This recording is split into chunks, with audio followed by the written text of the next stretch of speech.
لله الحمد لله نحمده ونستعينه ونستغفره ونؤمن به ونتوكل عليه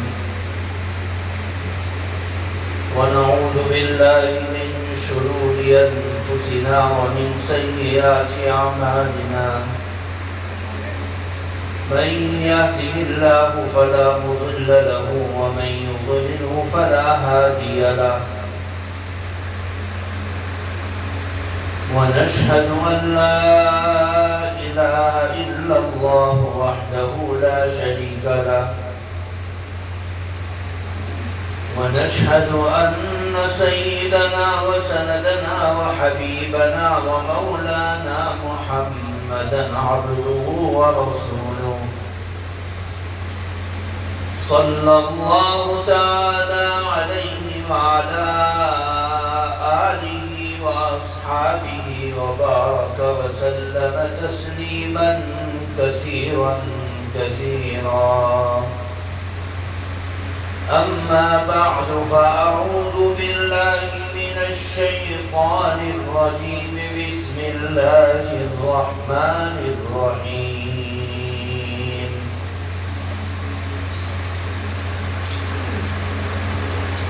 إن الذين قالوا ربنا الله ثم استقاموا تتنزل عليهم الملائكة ألا تخافوا ولا تحزنوا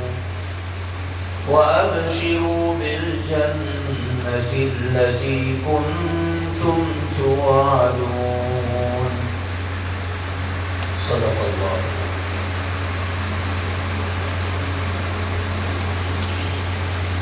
حضرات علماء اعظام اور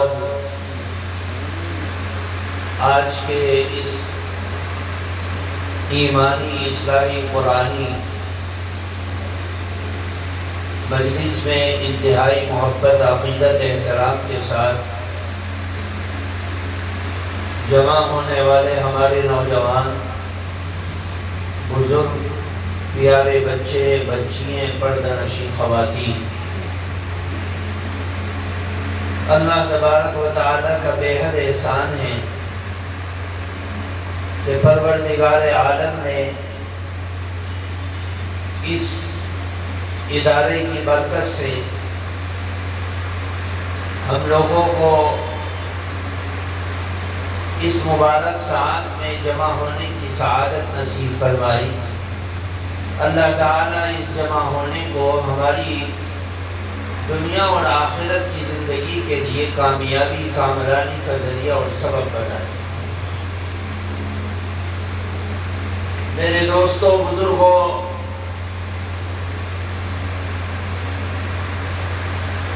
ہم لوگوں کا تعلق ایسے دین سے ہے جس دین کے ظاہر اور باطن میں اللہ تعالیٰ نے آخرت کی کامیابی رکھی ہے۔ اس دین کی عظمت پروردگار عالم نے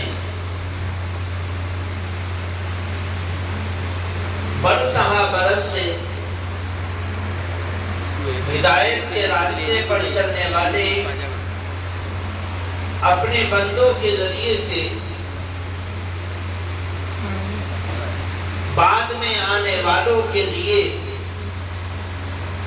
خیر اور بشارت کا ذریعہ بنایا ہے۔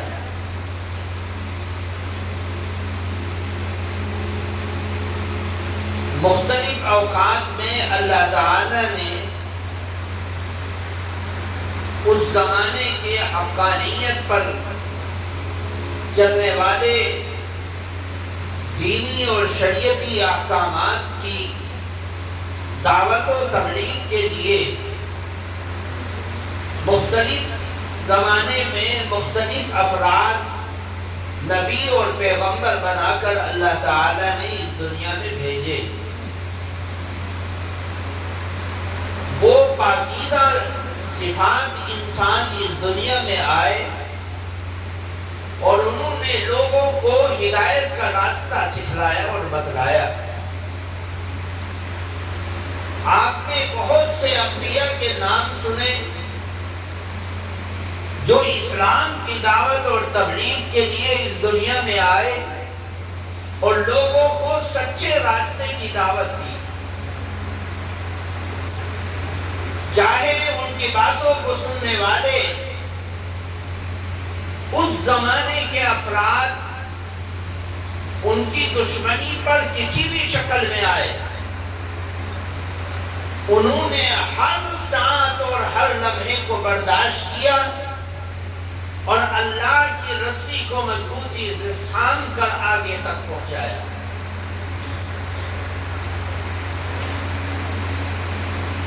ہم جس شریعت کی بات کرتے ہیں، اس شریعت کا پیغام لے کر آقا انعامدار سرکار دو عالم جناب محمد رسول اللہ صلی اللہ علیہ وسلم تشریف لائے۔ آپ نے اس دنیا میں آنے کے بعد جب آنکھ کھولی تو تمام چاروں طرف آپ نے گمراہی اور ضلالت اور شرک کو دیکھا۔ اللہ تعالیٰ نے آپ کو چونکہ داعی بنایا تھا،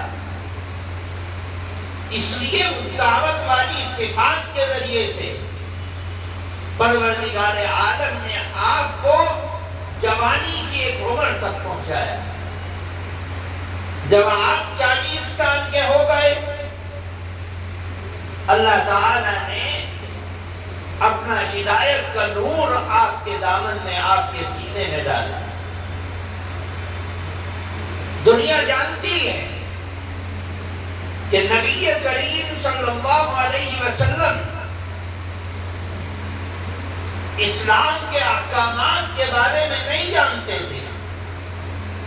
اللہ تعالیٰ نے غار کے اندر مخصوص اوقات میں اپنے منتخب فرشتے کے ذریعے سے دنیا کی سب سے قیمتی ترین کتاب قرآن پاک کی چند آیتیں آپ صلی اللہ علیہ وسلم کے سینے میں ڈالی۔ فرشتہ آپ کو دباتا ہے اور دبانے کے بعد یہ کہتا ہے کہ اقرا۔ اللہ کے نبی چونکہ پڑھے ہوئے نہیں تھے، اس لیے آپ نے فوراً فرمایا کہ میں پڑھنا نہیں جانتا۔ پھر دبایا، پھر دبایا، پھر دبایا، بالآخر قرآن پاک کی سب سے پہلی آیت جو ایک ذات کے ذریعے سے، نقیب کے ذریعے سے، امین کے ذریعے سے، اللہ کے منتخب فرشتے کے ذریعے سے ایک انسانی بشر کے سینے پر اتر رہا ہے، جو قرآن پاک کے نام سے یاد کیا جائے گا۔ یہ اللہ کی کتاب اس دنیا میں آ رہی ہے اور مسلسل 23 سال تک اللہ کے نبی صلی اللہ علیہ وسلم کے کانوں میں، آپ کے سینے میں، آپ کی زبان پر، آپ سے محبت کرنے والوں کی زبان پر اللہ تعالیٰ نے اس کو جاری کیا۔ یہ مکمل نظام حیات تھا، ہے اور رہے گا کہ قیامت تک اللہ تعالیٰ نے ایک ضمانت دے دی کہ جو شخص دنیا میں آخرت کی تیاری کرنے پر یقین رکھتا ہے تو اس کو قرآن کا مان کر اور قرآن کے احکامات کو سمجھ کر اور جان کر محبت کر کے عمل کر کے اپنی زندگی آخرت والی بنانی ہے۔ نبی کریم صلی اللہ علیہ وسلم ایک ایسی عظیم الشان کتاب کے آنے کا ذریعہ بن رہے، جو کتاب پکی ضمانت دیتی ہے اس بات کی کہ تم کتنی ضلالت اور گمراہی میں ہو، آؤ قرآن سے محبت کرنے والے بنو اور قرآن کے قریب لگنے والے بنو، اللہ تمہارے لیے جنت کا وعدہ کرتا ہے۔ یہ قرآن جب تک اس دنیا کے اوپر رہے گا، انسانوں کے سینوں میں رہے گا، لوگوں کی زبان پر رہے گا، لوگوں کی زندگیوں میں رہے گا، اللہ تعالیٰ نے اس قرآن کو جب تک بھی اس دنیا میں رہے گا ہدایت کا ذریعہ اور آخرت کے بنانے کا ذریعہ اور سبب بنا رکھا ہے۔ پروردگار عالم کتنی قیمتی چیز اس دنیا میں نازل کر رہا ہے، ہم کیونکہ قرآن کو جانتے ہیں، قرآن کو مانتے ہیں، قرآن کی آیتوں کو سنتے ہیں، قرآن کے بول کو پڑھتے ہیں، اس لیے اس قرآن کی عظمت اور بڑائی کی حیثیت ہمارے دلوں میں تو نہیں ہے جو ان لوگوں کے دلوں میں پیدا ہوتی ہے جن کا قرآن سے کوئی رشتہ اور تعلق نہیں تھا، لیکن قرآن ان کے کانوں میں پڑا اور ان کی آنکھوں سے جھر جھر آنسو بہنے شروع ہو گئے۔ کتنا ہی بڑا آدمی تھا خطاب کا بیٹا عمر، کتنا ہی ظالم تھا، کتنا ہی تلوار چلانے والا تھا، کتنا ہی ظلم کرنے والا تھا، جس کی تلوار میان سے نکلی اور یہ سوچ کر کہ آج محمد بن عبداللہ کو قتل کروں گا اور یہ سارا ماجرا ختم کر دوں گا، اور وہ تلوار لے کر نکل رہا ہے۔ قرآن کی چند آیتیں اس شخص کے کانوں میں پڑ رہی جو اپنی بہن کو مار مار کر لہو لہان کر رہا ہے کہ تو قرآن کیوں پڑھتی ہے، اپنے بہنوں ہی کو مارتا ہے، ظلم کرتا ہے، لیکن قرآن کی آیتیں ان کے کانوں میں پڑتی ہیں اور لوگ روایت کرتے ہیں کہ جب آنکھ اٹھا کر دیکھا تو طٰہٰ کی آیتیں، سورہ طٰہٰ کی ابتدائی آیتیں ان کے کانوں میں پڑ رہی تھی اور آنکھوں سے آنسو جاری ہو رہے تھے۔ اتنا سخت آدمی، لیکن قرآن کی آیتوں نے اس کے دل کو موم کر دیا، رونے والا بنا دیا، اور اس زندگی کے آخری لمحے تک جب بھی قرآن کی عظمت کی بات آئی، آخرت کی بات آئی،